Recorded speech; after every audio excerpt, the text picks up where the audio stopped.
like I should, feel like I should, feel like I should, feel like I should go. Go. Feel like I should go. Feel like I should, feel like I should, feel like I should, feel like I should go. Feel like I should go. Feel like I should, feel like I should, feel like I should, feel like I should.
GETCRAK. Wake up, motherfucker. This International CEO Pedro Pizarro.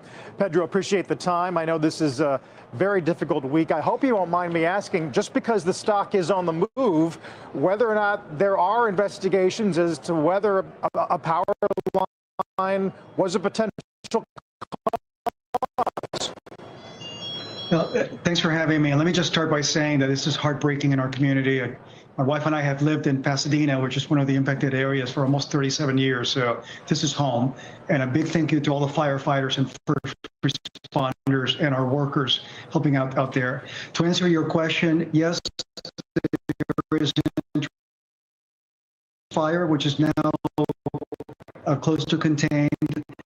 No structures impacted. We know we had damage to our lines there, but the reported start of the fire, the time of that start, was 1 minute before we saw any sort of impact in terms of electrical anomalies in our system. So I really don't know whether the damage happened before the fire started or after the fire started.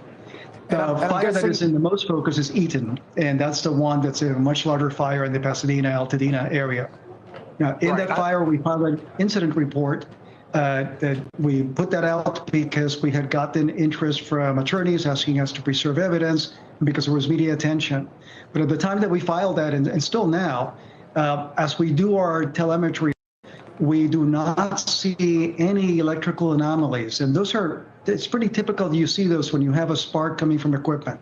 Now, there may be some other mechanism here, and unfortunately, we have not been able to get up close to the lines yet. Firefighters are doing their hard work, and we have not been able to get close to those towers. But as soon as we're able to do that, we'll investigate further and certainly be transparent with our public if we know more at some point.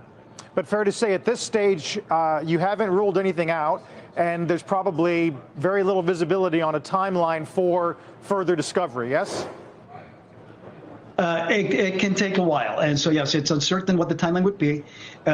We also need to ground this, though, in the framework that we have in California for wildfire mitigation. Right? We've done a lot of work as a state, and the state legislature, the governor, the regulators, done tremendous work since the catastrophic fires of 2017 and 18. So we have a structure here where we have wildfire mitigation plans that keep utilities accountable. They spell out the work that we're supposed to do and are doing to help prevent fires. There's the work that firefighters have done. The state has doubled the resources available for firefighting. But they also recognize that, especially with extreme weather, the risk will never be zero. And for those occasions when that risk materializes, there's a wildfire liability fund that was set up, $21 billion fund that is there to help people impacted by the fire, along with a liability cap for investor-owned utilities like Southern California Edison. Now, Carl, that liability cap today is $3.9 billion for any events happening over a 3-year period, yet our market cap has decreased by $9 billion since the start of the fires. So I want to make sure that investors understand the framework that we have in California. I want to make sure that investors understand the framework that we have in California, which is really a model for other states. Alrighty, it is January 13th, 2025. It's going to be a quick stream, I hope. And all I'm going to come here to say is that I did some trades this morning, and we're going to see if I'll add to these trades. So remember last week I said short natural gas, right? See if it peaks out, long Bitcoin and NASDAQ using MSTR longs. So that's what I did this morning. So we've hit this area here. So I've shaded it now in this rectangle on the NASDAQ 100. So QQQ dropping into this area. So it touched 499 this morning. S&P 500 touched about 575, so close to this rectangle that I drew here now, which was set back in September, okay, and then retouched again just before the elections. So this area now becomes important between the 575 area and now the 600 area up here, but I don't think we'll touch that unless we get a really strong result from a CPI on Wednesday. Okay, so we have PPI tomorrow morning, 8:30 Eastern, and then we'll have Wednesday, 8:30 Eastern, we'll have our CPI. So both those two numbers, the price producer index, that's your PPI, and the consumer price index CPI, combine those two and the market will figure out what the PCE will be. And the PCE number, price consumption expenditures, that will determine how the policy will go forward. So if you get some nice low numbers, the market can easily rally back up. So that'll be the trade for this week.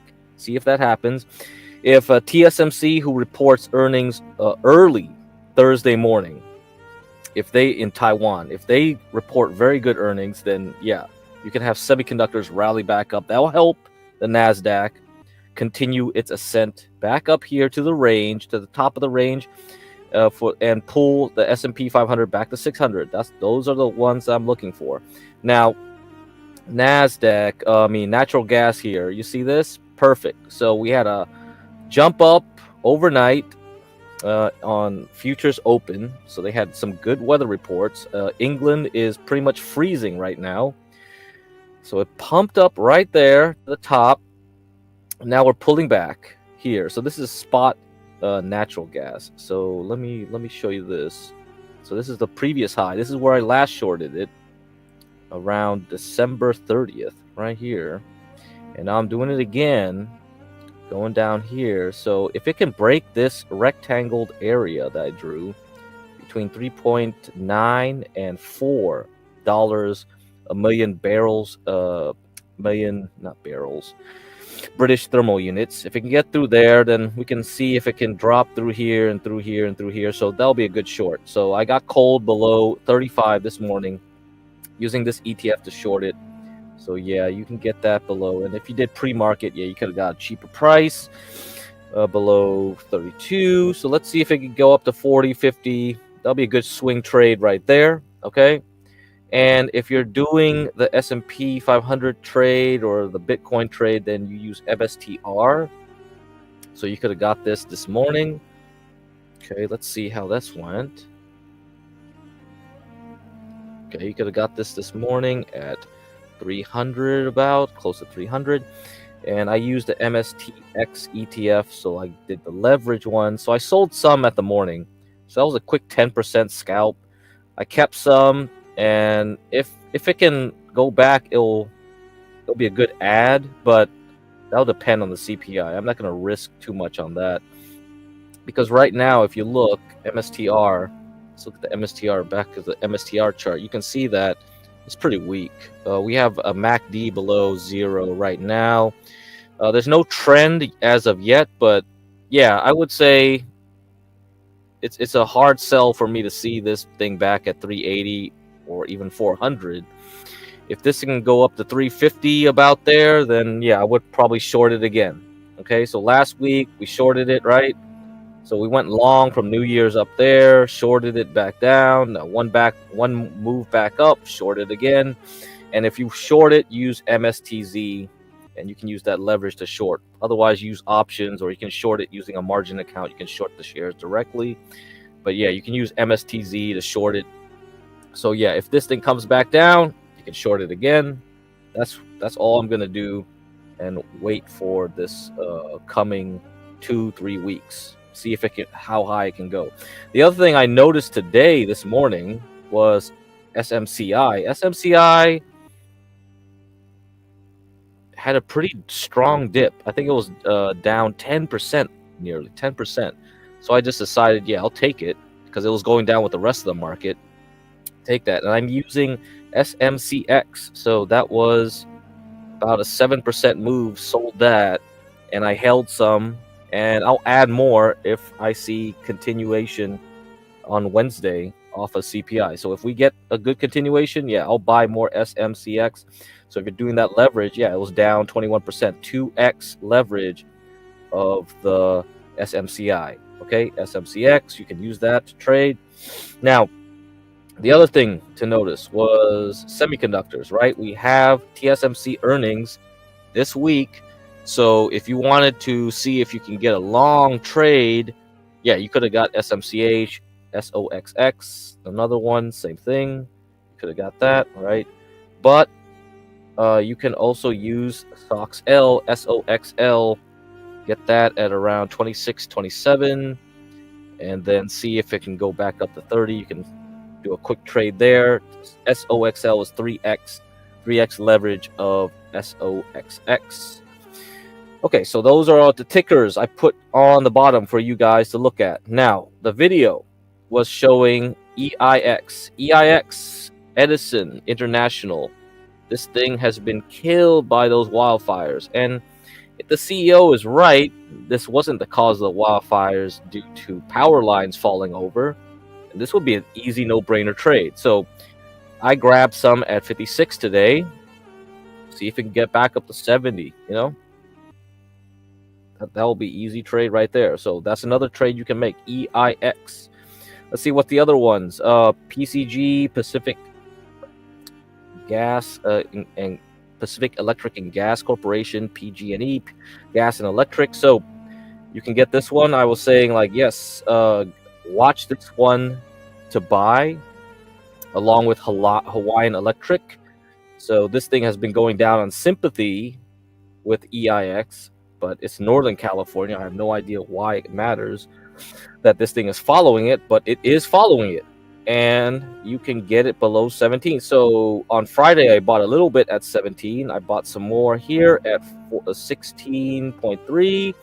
Let's see if I can buy some more later on this week. Hopefully it can hold that 16 level. That's what I'm hoping for.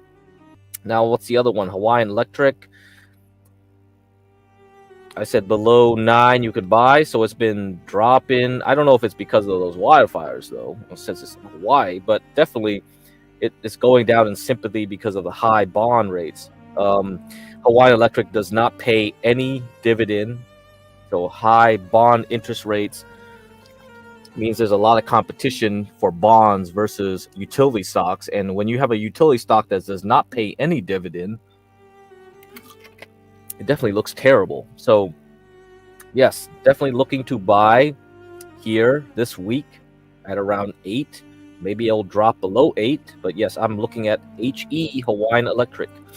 Okay, those are 3 utility stocks to look this week. The other ones, TSM. So we were talking about TSMC.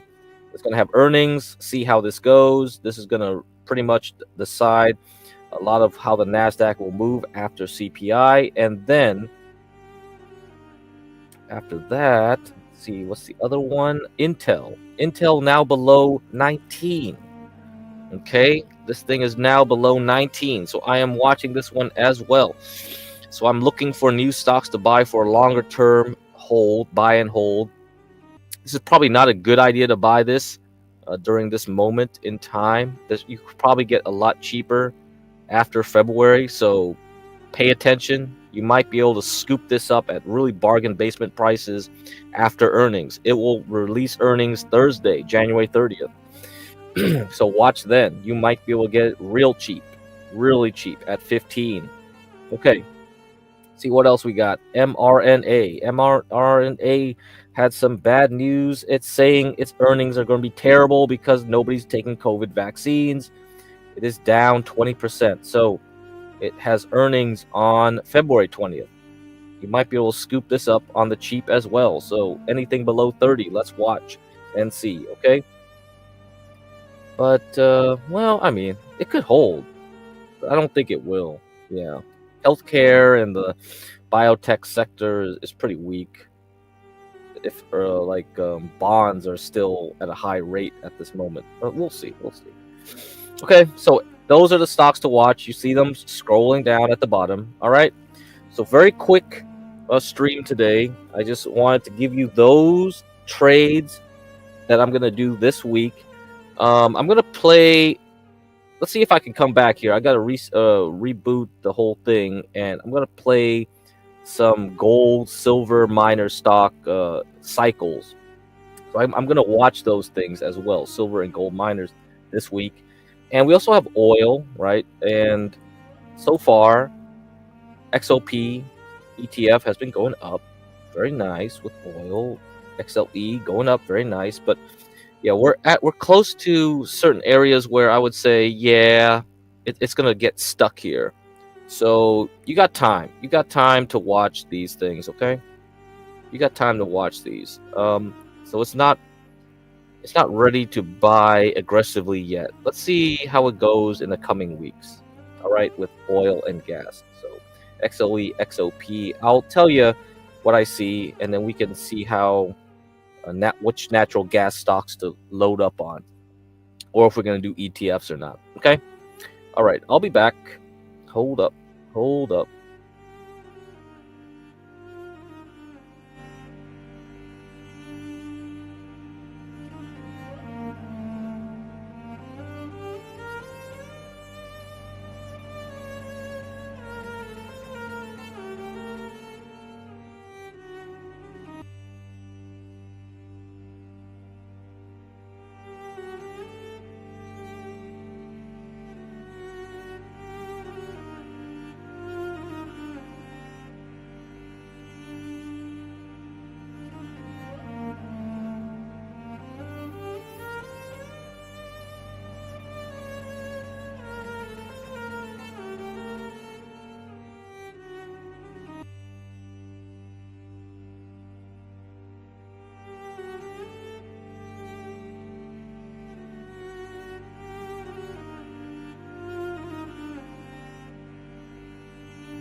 All right, I'm back.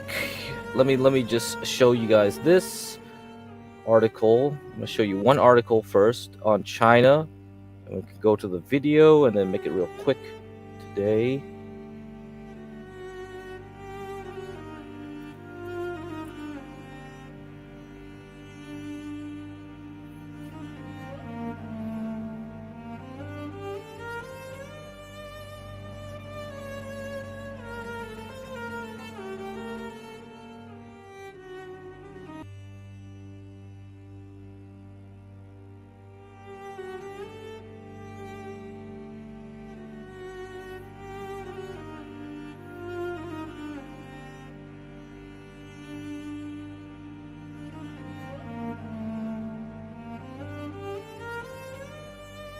All right, let me give it to you.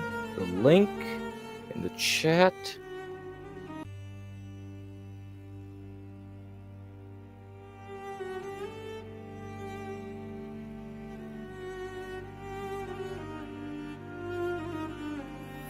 Record low yields prompt suspension of government bond purchases by China's central bank. Analysts say decline in China's 10-year bond yield last year, pressure on yuan US dollar exchange rate. Okay, this was written in January 10th, 2025, last week. China's central bank has stepped up efforts to cool the bond market by temporarily suspending its open market purchases of government bonds following recent warnings and heavy fines targeting bond trading irregularities amid record low bond yields. The suspension, which came into effect on Friday, was introduced because demand had exceeded supply in the government bond market recently, the People's Bank of China (PBOC) said on its website, adding that its bond purchases would resume at a proper time in accordance with the supply and demand situation. Analysts said the temporary pause reflected the PBOC's concern over the recent decline in government bond yields and aligned with its firmer stance in stabilizing the yuan's exchange rate, which was outlined at its fourth quarter monetary policy meeting last year. The gap between government bond yields in China and the United States widened, which put pressure on the renminbi exchange rate. Well, Jerome Powell, he said he was worried more about inflation. And on Friday, we got that huge jobs report number pushing up the dollar and yields. So this is a big problem now for China, said Zhang Ziwei, president and chief economist at Pinpoint Asset Management. The announcement today sent a signal that the PBOC does not want to see the government bond yield in China fall further and add more pressure on the exchange rate. Okay. I guess that's it, huh? As returns from traditional assets like stocks and real estate shrink, investors have been increasingly seeking low-risk alternatives such as government bonds to diversify their portfolios, resulting in a continual decline in China's 10-year bond yield last year. Okay, there you go. All right, so we have this issue. Got a lot of issues coming up this year. This is just the beginning, and Trump's not even in office yet. All right, let's see. Now I'm gonna play this cycle video talking about gold and silver from last month. So let's see what it says, and we'll just talk about it afterwards. This episode of Cycles TV. Yeah, today another Monday, another time for cycle analysis. Today I want to review with you the gold and mining sector out there. We do this regularly, and I have a view on long-term and short-term cycles today on that perspective. So I will show you where we are in the long-time environment in gold and silver mining, and in particular we will jump to the short-term perspective, which also gives an interesting view, which might not be the same, but I think there's something for long-term and short-term perspectives if you are interested in that sector, that industry related to gold and silver. Yeah, let's get into it. I will review the basic procedure, how we analyze cycles here with our analysis method. So let's start with the weekly gold mining, GLD. That's the ETF we're analyzing here. What we currently see is the chart on the weekly perspective. So from a long-term perspective, we had a long run up in gold and gold mining. And just short term, we saw this pullback here, but we need first to check where we are in that long-term perspective. We do that by looking at the bottom on the spectrum chart, which we see here. And what is first popping up into our mind is that there is one dominant peak at the length of 232 weeks, which is a quite long-term cycle over 230 weeks. And we can see here to the left, that's obvious to pick this cycle here to the left. There could be even a much longer cycle here around 385, but this is what I would call a too flat plateau. That's a very flat peak here, so I would not use that one here because we don't really know when the top is on that plateau. While here we have a nice right shoulder and left shoulder of that swing. And so it's kind of obvious to pick this one here. If you check the table here, we see it's ranked number 1 also in the table. Good strength, a Bartel score. So that's from a longer term perspective. There are only quite shorter cycles here. So that's the obvious to go. So let's zoom in. Let's check that cycle. So we see here we are nearing that major top here, which is projected around May 2025. From the rhythm we see in that cycle here, it has quite a nice fit. I would also remind you on what we discussed in the last episodes on this is a detrended cycle analysis, and this is a time-based analysis. So what you always need to have in mind that those swings which you see here, they do not represent price projections. They represent changes in trend at that given point in time, which should show us here we expect at that timing point a reversal from upwards to downwards, and that's exactly this top we see here. So that's the timing. As we see here, a turn in that gold index, even though it does not mean price will move as high as that. So I always try to visualize that by building this kind of zigzag. So here at the top, then going down into this bottom here, and then we move at that top here. And then you see here's exactly, that's the low aligned with that cyclic low here, which we can connect, and then we have the next top appear here at that point in time. So here we have the top, and then you see here it's quite nice aligned with this bottom and that cyclic bottom here. So that's how you read those cycle swings, So you see in terms of timing the gold mining, that cycle worked for the past 12 to 13 years. We have 3, almost 4 completed iterations, and all legs to the left or the right, so the downswing and the upswing would become interesting here. So that's why I think this long-term cycle is important, is dominant, is present in the data.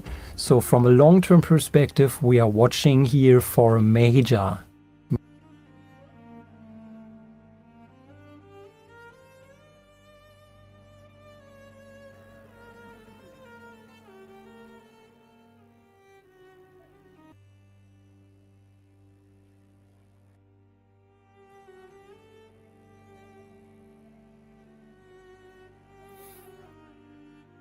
Sorry about that, guys. Let me see if I can get this thing working again.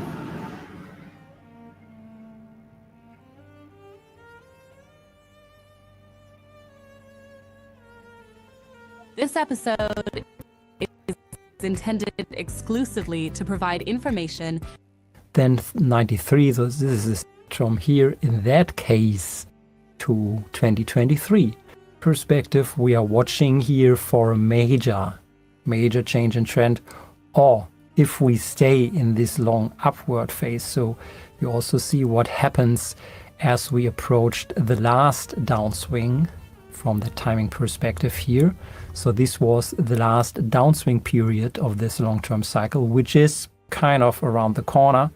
So in the previous time when we have been at that downward move, gold or the gold mining just did a sideways move, to regarding to price. So it was not a real correction.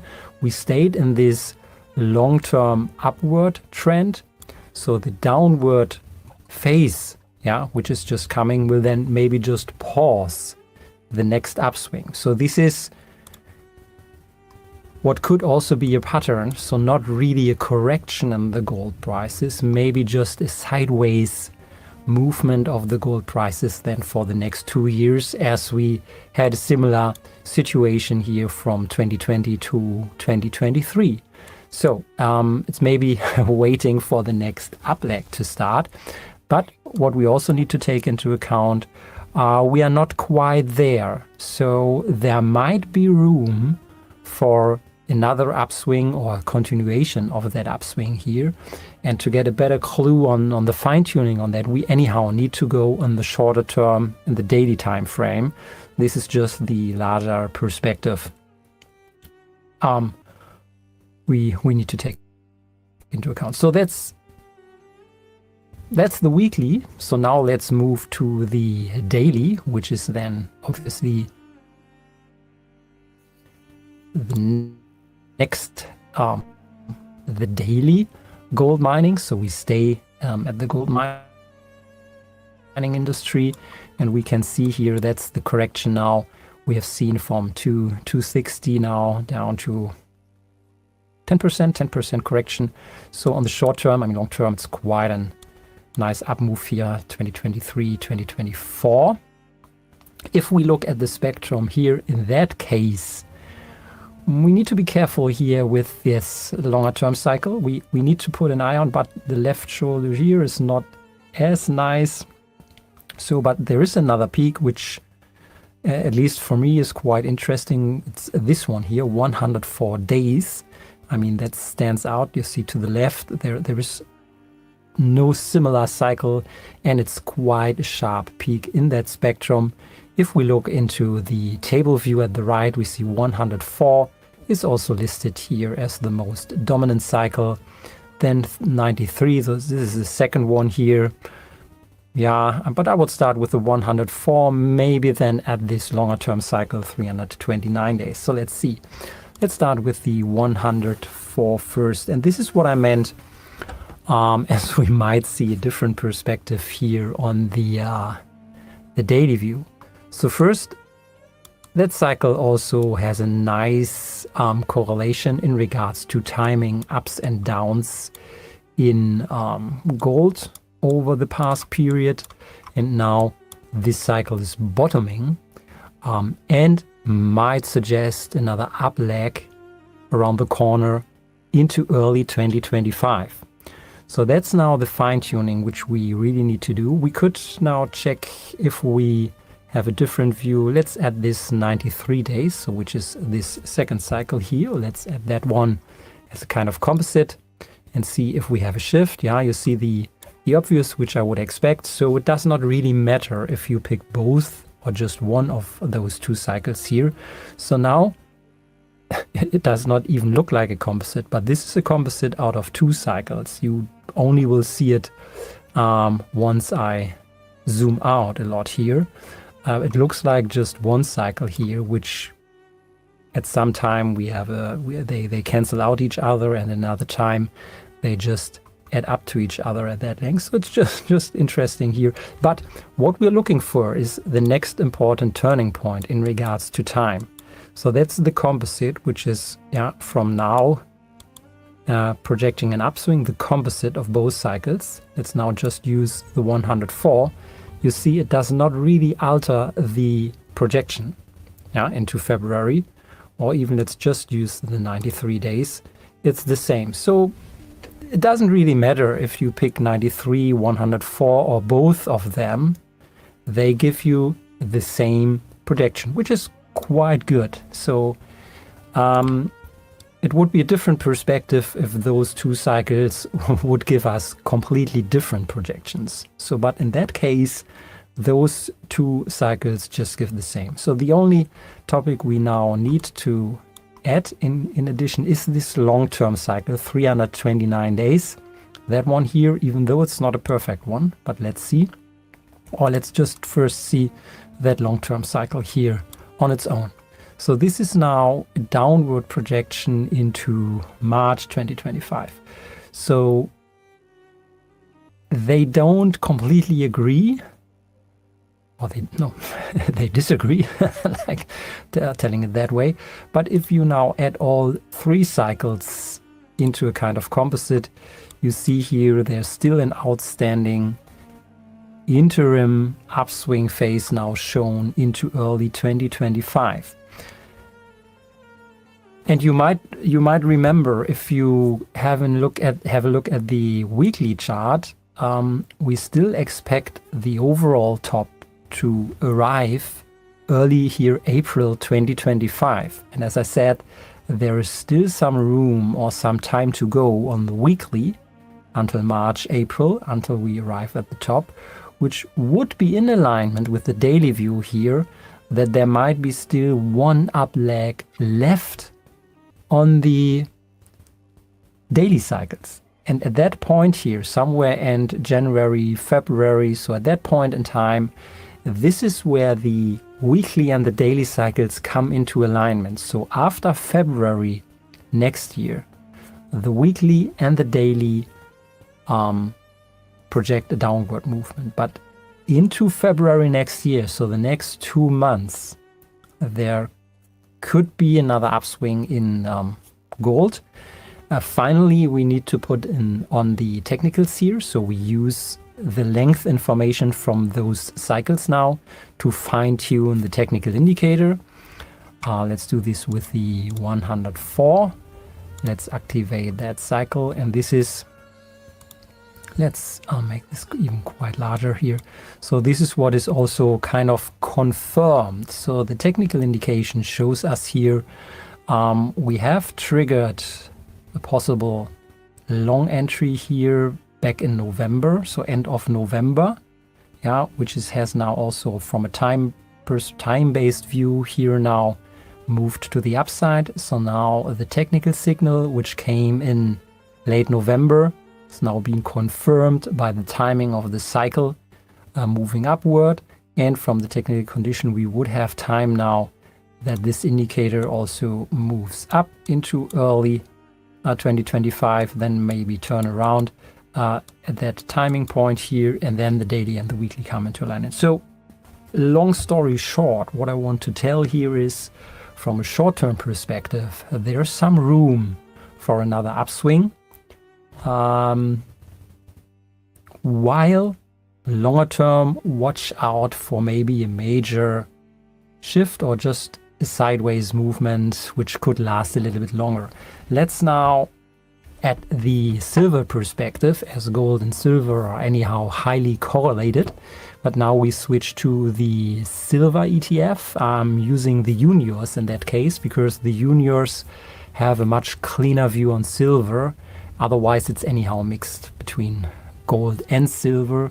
So silver junior ETF, just to give this perspective now. So let's do the same procedure on the silver mining ETF, the juniors, which is here the weekly ETF. Let's start with the weekly perspective. Here it's quite interesting to see on the spectrum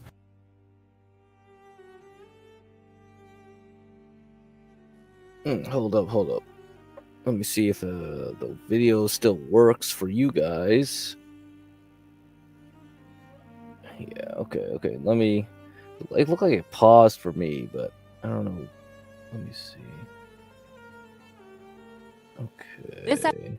So they don't completely agree, or they arrive at the top, which would be in alignment with the daily view here, that there might be still one up leg left on the daily cycles. And at that point here, somewhere end January, February, so at that point in time, this is where the weekly and the daily cycles come into alignment. So after February next year, the weekly and the daily project a downward movement. But into February next year, so the next 2 months, there could be another upswing in gold. Finally, we need to put in on the technicals here. So we use the length information from those cycles now to fine tune the technical indicator. Let's do this with the 104. Let's activate that cycle. And this is, let's make this even quite larger here. So this is what is also kind of confirmed. So the technical indication shows us here, we have triggered a possible long entry here back in November, so end of November, yeah, which has now also from a time-based view here now moved to the upside. So now the technical signal, which came in late November, is now being confirmed by the timing of the cycle moving upward.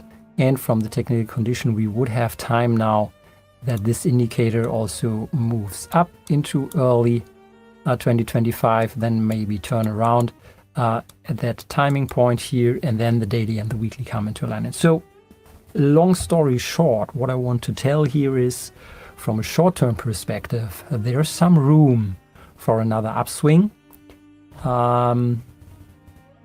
while longer term, watch out for maybe a major shift or just a sideways movement which could last a little bit longer. Let's now, at the silver perspective, as gold and silver are anyhow highly correlated, but now we switch to the silver ETF. I'm using the juniors in that case because the juniors have a much cleaner view on silver. Otherwise, it's anyhow mixed between gold and silver. So silver junior ETF, just to give this perspective now. So let's do the same procedure on the silver mining ETF, the Okay, I think that's pretty much enough. I think, unless I can get this going again.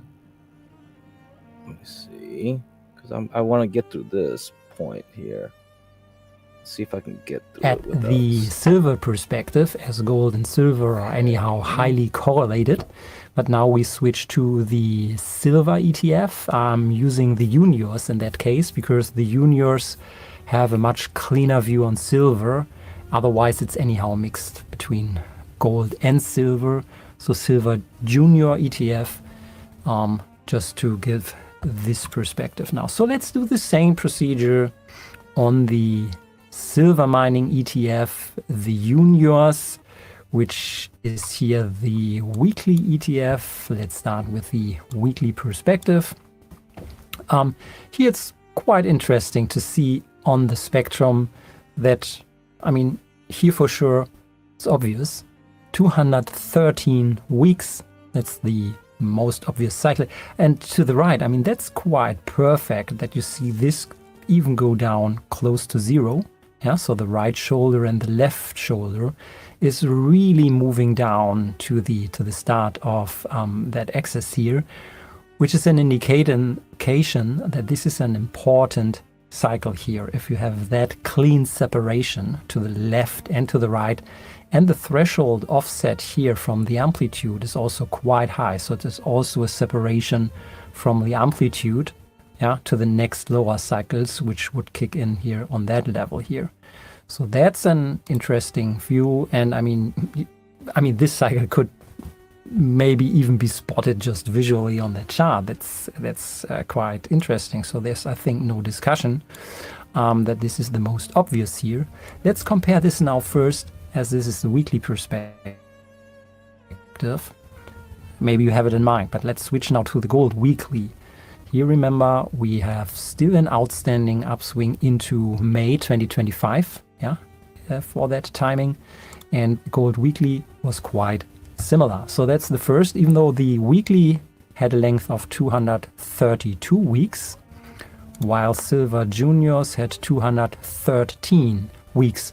But I would count this the same nominal cycle, around 220 weeks plus minus. So you can spot both cycles in the silver juniors and the gold mining. Let's also bring in the technicals here on that chart, and you might see it's quite at that topping position. But as said, so we now need to closely monitor this topping window here, and there might be some room. So this would be a very early. Sorry about that. Yeah, it keeps pausing around there because I guess the video is pretty high resolution. I don't know if like I can get through this right now. Let's see. Yeah, maybe you have it in mind. Keep... Also a separation from to give this for sure. It's obvious. 213 weeks. That's the most obvious cycle. And to the right, I mean, that's quite perfect that you see this even go down close to zero. Yeah, so the right shoulder and the left shoulder is really moving down to the start of that axis here, which is an indication that this is an important cycle here. If you have that clean separation to the left and to the right, and the threshold offset here from the amplitude is also quite high. So there's also a separation from the amplitude, yeah, to the next lower cycles, which would kick in here on that level here. So that's an interesting view. And I mean, this cycle could maybe even be spotted just visually on the chart. That's quite interesting. So there's, I think, no discussion that this is the most obvious here. Let's compare this now first, as this is the weekly perspective. Maybe you have it in mind, but let's switch now to the gold weekly. Here, remember, we have still an outstanding upswing into May 2025, yeah, for that timing, and gold weekly was quite similar. So that's the first, even though the weekly had a length of 232 weeks, while silver juniors had 213 weeks. But I would count this the same nominal cycle, around 220 weeks plus minus. So you can spot both cycles in the silver juniors and the gold mining. Let's also bring in the technicals here on that chart, and you might see it's quite at that topping position. But as said, so we now need to closely monitor this topping window here, and there might be some room. So this would be a very early left translated top from that cycle here. As said, let's now move to the daily. So similar procedure with the silver juniors. Here, that's the daily chart of the silver juniors here. We see the spectrum at the bottom. And here, what's interesting, it's quite interesting. We find similar cycles as we did in the gold daily. Yeah, so 90 days and 106. And I think in gold it has gold daily. Gold it has been 104 and 93. So we can identify the same short-term cycles in that data series, while it's quite looking really different here. So we have been coming down here from 15 around 11. Now that's quite a correction, about even 20 to 30% here on that asset. So now here at that low. So using those two, or again, doing the same procedure here. So here we also see the 90-day cycle and upswing projection into January next year. That's at the 106 days. Yeah, similar perspective. You see, I mean, again, yeah, these are two cycles, but the composite still looks as a single cycle. So same principle here. And this is how you use a forecast. Maybe I need to add this here or slow down a little bit. The way how to read that kind of cycle is you should never ever treat this static projection out here as a forecast into even 2026. Yeah, I mean, the cycles can easily be plotted into whatever future you have in mind. But the way you use that kind of cycle analysis, only look for the next possible turning point in regards to timing. Latest at that point in time, while you approach that point in time, you need to revise and update your analysis anyhow. So such kind of long-term projection is just for theory. It has no real value. Only look out for this point in time here, so, or even the next 2 points. So we are approaching a bottom here, moving up into January. Everything else, what might be shown on the time axis here, is useless. It's just theory. There are no static cycles. So that's why I, in most cases, just zoom in to the next turning points. And now we compare, and that's the second, again, slow down. That's the second key rule of our framework here. If you're not quite sure which is the most dominant cycle, so is it 106 days, is it 90 days? Yeah, I've shown you in the spectrum there would have been 2 possible options you could choose from. And if you have that kind of 2 options, what you are doing is you switch on one, the other, or even both in a composite, and then you check if this would alter or change your timing window in the future. If not, you have a good chance that it wouldn't matter anyhow which you pick, one, the other, or all 3. If it changes your outlook, you're not in a good situation, because then you are confronted with conflicting cycles, which also happens. So, and maybe then you should not use cycles if they give you diverging analysis. If you give you the same timing, then you're in good shape. So that's why I did this here on the charts. All right. I think that's enough for you guys. You can watch the rest of the video in the description box. We have description in the video, and you can watch the rest of this video. Now, let's look at how we are so far. That video was posted in last month, and so I'm gonna see how aggressive I want to be on gold and silver going into February. All right. So we got gold and silver. Silver still at $29.6 an ounce. Gold, $2,650 an ounce. So today hasn't been a good day on gold and silver. So I'm watching this thing, see how this works. So we got a pullback, which was started by last Friday. And then we pulled back, see how high this one will try to go into next month. But that could be it. That could be it for a while, right? We could be going sideways. So then I'm going to be watching to see if I'm going to add to my EXK that I bought on the drop last week here on Wednesday. See if I want to add it into the next week. KGC. See how that goes. And then we're going to look at PLG for platinum. So this is something I'll watch this week. See if I'll recommend, let's get more aggressive, buy more or not for the coming months. Okay, so that's something we gotta look at. I think from the cycle analysis, it's gonna take till May probably before something happens. So yeah, it could be March, April type of thing where we start going back up in any significant, meaningful way. Now, if you look at like other things like lithium or uranium, they're all way back down. Lithium, they're all way back down. They've lost everything they gained in the first weeks of New Year. So, also something else to watch. NUE, is this steel? I forgot if this was steel. Yeah, okay. I don't know if steel and copper and all the other guys are doing any better.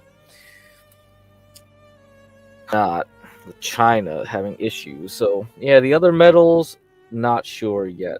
Although XLB, the ETF for materials, is doing well today. Yeah, let me see what aluminum's doing. So Alcoa, see if aluminum's trying to bottom. We'll see. Not really not really making one way or another in the decision making process right now. But I'll watch this week, see if anything changes. QQQ still at 504. S&P 500 still at 580. All right, we've still stuck there. About like 1 hour till close. And then Bitcoin now stuck below 92,500. Yes, so I'm watching this area. See if this is like a new accumulation part here. And it will make another attempt at 103 maybe this week. With this, we'll see how that goes. And if that works out, then yeah, that trade is good for MSTR. So you go back to the beginning of the video and you'll see what I said for the trades. We'll continue watching this. So tomorrow, PPI. Okay, the PPI will be released at 8:30 Eastern. I'll be watching that.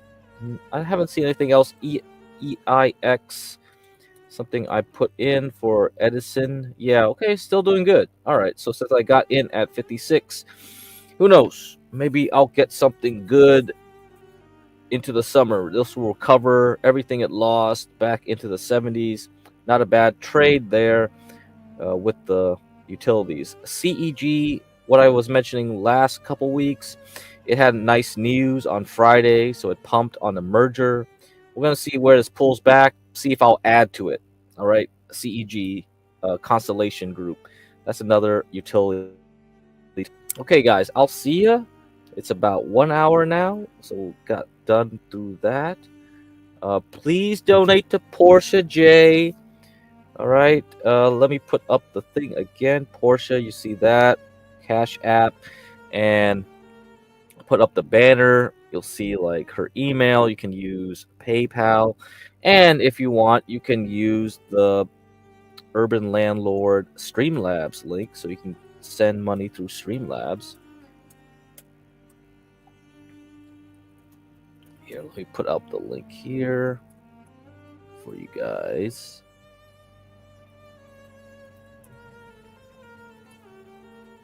The tip jar. Yeah, you can go get the tip jar, and you can go there also. Okay, you can go use the tip jar, Urban Landlord, tip jar, streamlabs.com/the Urban Landlord /p/home. I think the Urban Landlord should redirect you to that. All right, I'll see you guys tomorrow. Feel like I should, feel like I should, feel like I should, feel like I should go. Go. Feel like I should go. Feel like I should, feel like I should, feel like I should, feel like I should go.